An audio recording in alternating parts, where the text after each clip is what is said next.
اکثر لوگ کہتے ہیں کہ ہم نے سجدوں میں دعا بھی مانگی اور نماز بھی پڑھتے ہیں، تہجد بھی پڑھ کر دیکھی اور اللہ کے اذکار بھی کر لیے، لیکن ہماری دعا قبول نہیں ہوئی۔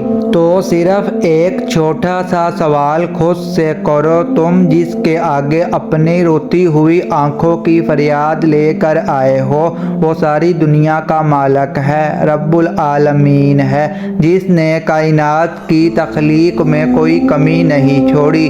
وہ تمہاری ایک چھوٹی سی دعا کیسے ادھوری چھوڑ سکتا ہے؟ کائنات کی ہر چیز صرف ایک کن کی محتاج ہے۔ تم خود سوچو، یہ کیسے ناممکن ہے کہ تم راتوں کو اٹھ کر تڑپ کر اپنے رب سے مانگو، وہ تمہیں عطا نہ کرے۔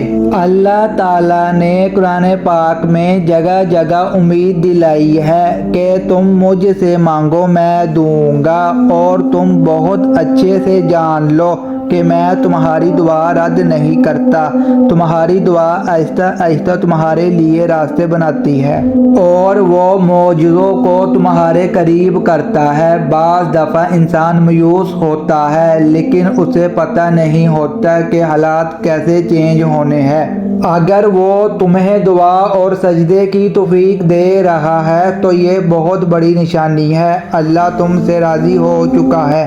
اگر آپ چاہتے ہیں کہ آپ کو مفید اور سچی تعلیمات روزانہ ملے جس سے آپ کی آخرت بھی سنور جائے، تو ہمارے پیج کو لائک اور سبسکرائب لازم کریں۔ شکریہ۔